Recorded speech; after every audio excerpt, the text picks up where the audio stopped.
To the show. और अब अपने पड़ोस की ज़रा खबर लेते हैं, जहां जो डिस्कोर्स है वो इनवर्ड हो चुका है और इस बात का सुराग लगाने की कोशिश की जा रही है कि क्या फ्लॉस थे, कहाँ कमजोरियां थी ऑपरेशन सिंदूर में कि पाकिस्तान के मुकाबले में इस हजीमत का सामना करना पड़ा।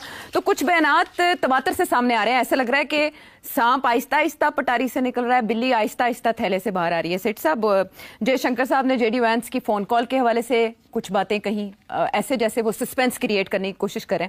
फिर उसके बाद शिव कुमार साहब, उनके एक डिफेंस अताशी है इंडोनेशिया में, उन्होंने वहां पर बात करते हुए कुछ बताया कि कोई कॉन्स्ट्रेंट्स थे जिसकी वजह से हम उस तरह परफॉर्म नहीं कर सके जिस तरह से हमारी कैपेबिलिटीज थी। लेकिन जो सबसे अहम बयान है वो इंडियन नायब आर्मी चीफ का है। वो कह रहे हैं कि पाकिस्तान को चीन से इंडिया की लाइव इंफॉर्मेशन मिल रही थी, जिसकी वजह से ये सब हुआ, क्योंकि चाइना की स्ट्रेटजी है कि उधार की छुरी से वार करो।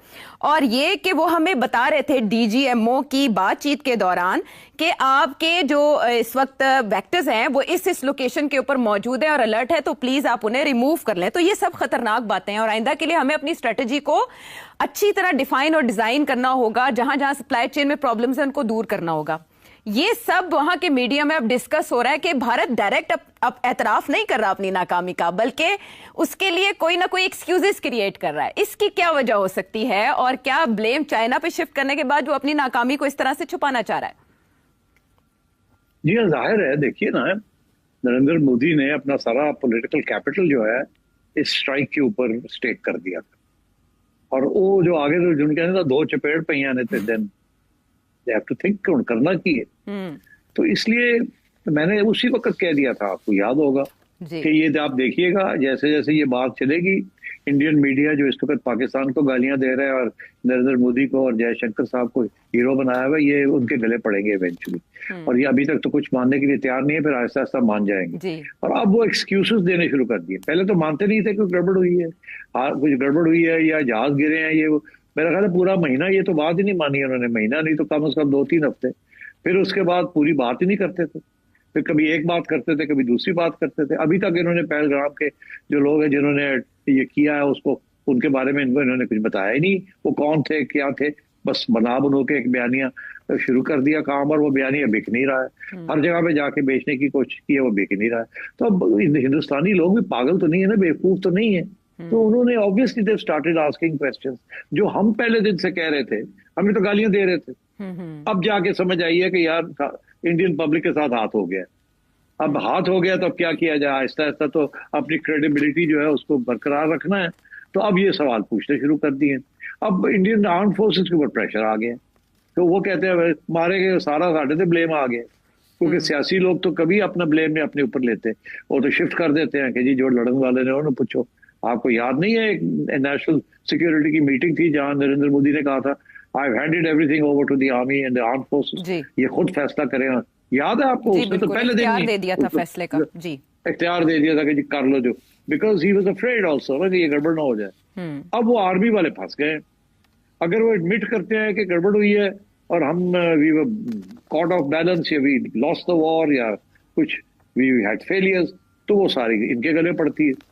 और अगर वो नहीं करते तो फिर सियासतदानों के ऊपर पड़ती है। सियासतदान तो नहीं कभी करेंगे। तो अब ये फौजियों ने अपने एक्सक्यूजेस निकालने शुरू कर दिए कि जी हम तो एक कंट्री के साथ नहीं लड़ रहे थे, हम तो 2 कंट्रीज के साथ लड़ रहे थे। पहले तो ये कह रहे थे कि ये जो चाइनीज है इन्होंने मिसाइल्स और इन्होंने जहाज जो है वो उन्होंने चाइनीज दिए हैं और चाइनीज ने इनकी हेल्प की है इन दिस वे। तो यार वो तो रशियन जहाज आप ले रहे हैं, फ्रांस के जहाज आप ले रहे हैं, तो इसका क्या मतलब है कि फ्रांस और रशिया ने आपकी हेल्प की है उस तरीके से? तो मतलब है हथियार तो आप कहीं से भी ले लें, इस्तेमाल तो आपने करनी है। तो यही तो फ्रांसीसी रो रहे हैं इस वक्त कि यार साढ़े जहाज से ठीक सब तुसी की कीता और वो इंडियंस जो है वो फ्रांसीसियों के साथ भी लड़ रहे हैं, तो जी थोड़े जहाज नहीं ठीक वो इसीलिए वो मारे जा रहे हैं। और इधर कहते हैं जी चाइना के नाल हेल्प हो गई है ना, उधर कहते हैं थोड़े जहाज ठीक नहीं सर। अब जाएं तो जाएं कहाँ?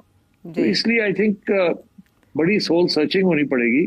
और इंडिया के अंदर लोग हैं जो ये अब सवाल पूछना शुरू कर दिया उन्होंने कि ये किया क्या आप लोगों ने बिटवीन दी आर्म फोर्सेस। कहते हैं कि जी हमें तो रोका गया। ये जो इंडोनेशिया के अंदर जो साहब अब लपक के खड़े हो गए, पता नहीं कौन है ये, शिव कुमार, वो कहते हैं शिव कुमार चौथे मोहल्ले खड़ा हो गया जाके लो लेवल डिफेंस अटैची। अब आप बात करें, वो कहीं ना कहीं बात कर रहा होगा, उससे बात कर दी, वो you know, he is a nobody. तो अब वो कि जी वो देखें जी हमें तो रोक दिया गया, हम तो ये कर सकते थे, वो कर सकते थे, हमें रोक दिया गया from doing this and doing that, which is not true.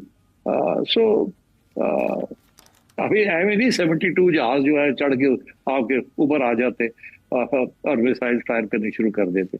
It's not just like that.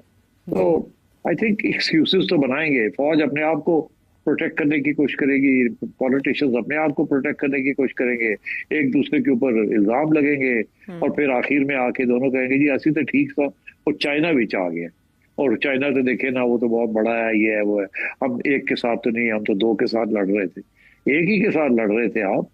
नहीं तो फिर आप ऐसे कहते हैं तो फिर हम भी ये कहेंगे हम तो आपके साथ भी और रूस के साथ भी और फ्रांस के साथ लड़ रहे। It's not like that.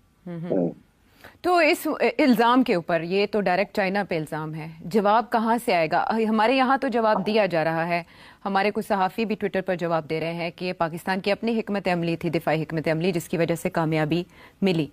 क्या चाइना इस पर जवाब देगा? नहीं, चाइना नहीं जवाब देगा, हमने जो दे दिया है। सिर्फ हमने जवाब नहीं दिया, देखिए ना हमारी जो स्ट्रेंथ है वो सच्चाई में थी। हमने शुरू में ही सारे फॉरेन कॉरेस्पॉन्डेंट्स और दुनिया को बता दिया कि इस तरीके से हमने ये सब कुछ किया है। जो सारी ब्रीफिंग्स DGISPR ने की या एयर मार्शल्स ने की, they were excellent briefing, excellent. सारे फॉरेन कॉरेस्पॉन्डेंट्स जो है ना वो कन्विंस हो गए कि we are telling the truth, and it was a day by day briefing, hour by hour. तो इंडिया ने तो हर स्टेज पे छुपाने की कोशिश की ना, जो कि उनके खिलाफ गई है ये बात कि वो तो ट्रांसपेरेंट है ही नहीं इंडियन गवर्नमेंट और इंडियन आर्म फोर्सेस।